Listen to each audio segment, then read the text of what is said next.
Welcome to our daily reflection for this Sunday, April 20th. And this is a great and glorious day indeed. Christ is risen. He is risen indeed. Happy Easter. The joy of this great Easter season begins now. And Eastertide Easter is more than just a day. Of course, there's Easter Sunday. That's today. And it's a day of joy and rejoicing and light and great just happiness, right? But we begin a new season just as we finished Lent. Lent was for 40 days, and Eastertide is for 50 days because we know that the sorrows of this world, the valley of tears that we have to go through in life, and all the suffering that is part of the Lenten journey, will be eclipsed and surpassed by the victory of Easter. Jesus' victory over death is greater than sin. And so the season of penance for sin is 40 days, but the season for Easter joy and rejoicing and feasting and celebration is 50 days to show that it's longer and greater, and that the time of suffering in this world will be eclipsed by the eternity of celebrating the joy of the victorious Jesus Christ our Lord, who's risen. So it is a great day of joy, and I hope you can really rejoice in this great day. To reflect on the readings we have, a beautiful reading from one of Peter's early homilies in the early church from Acts chapter 10. And he makes a point that, a couple times, that we are witnesses. And what are we witnesses of? What are they witnesses of? They're witnesses that Jesus, who preached and taught and did mighty deeds, that he was put to death, hanging him on a tree, and then God raised him up on the third day, and that Jesus is risen from the dead. And that is their great testimony. And of course, for Peter and the apostles, they're going to go around the Roman world proclaiming that Jesus died and rose again, and that they saw him. Now, would they lie? Well, they eventually died for this testimony. So if they were trying to make this up and lie about it, would they lie to the point of dying and giving up their homes and going on journey and mission and traveling and suffering much and facing persecutions and ultimately dying, giving their lives? They truly believed that they had seen Jesus, that he was the Son of God, and that he died, and that they had seen him as the risen Lord. And so they give testimony to that. And so that testimony that we hear is so important for our belief. And that's why we should hear again their testimony and know what they did in their lives, and that they are authentic witnesses. And our faith rests on their witness, which is true. Now then we have Psalm 118, which is again a psalm, this is the day the Lord has made. Let us rejoice. We're invited by the church to rejoice, to be joyful. That is the command. That's our duty today, is to be joyful. Don't forget it. Our meditations should lead us to joy. Our interactions with all people today should be filled with joy. We should sing in the Easter liturgy with joy and sing loudly because we have been saved.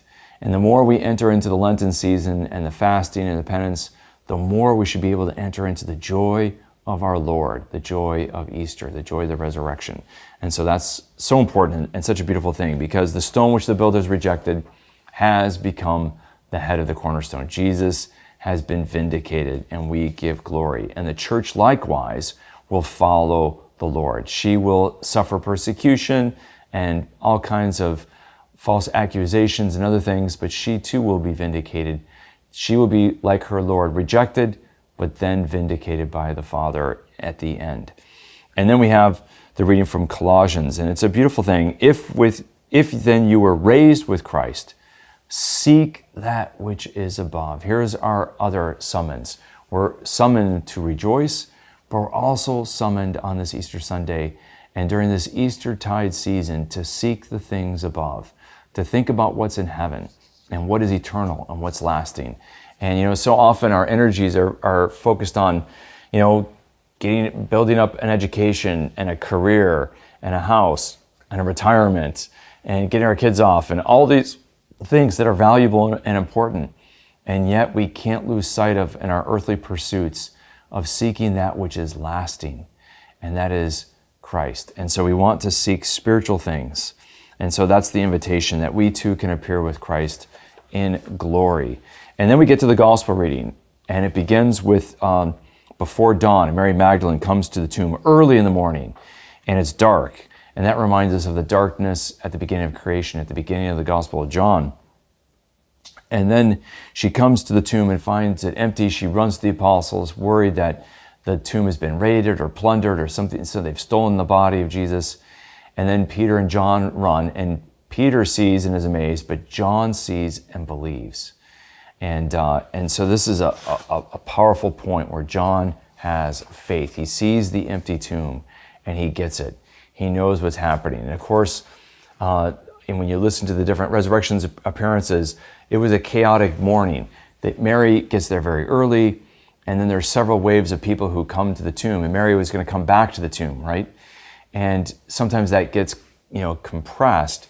But at first, there's the empty tomb and there's a question, and later an angel will come to clarify. Why do you seek the living amongst the dead? And then the women will know. And then the women, at first, the apostles don't believe, except for John, because they hear the testimony of the women and they don't believe. But later, when Jesus appears to them, they will believe.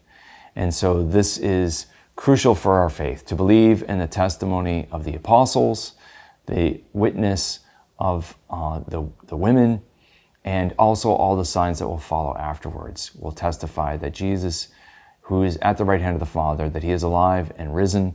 And that's why all these mighty deeds will happen. And that's why the faith will spread throughout the Roman world. So many Jews claim to be the Messiah.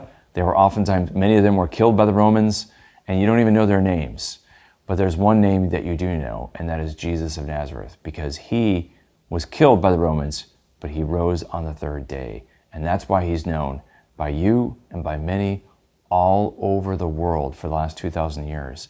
He is preached, and Easter Mass is going to be celebrated on every continent throughout the world.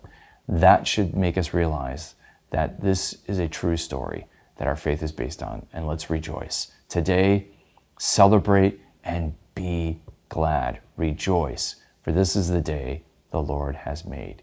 God bless and keep you.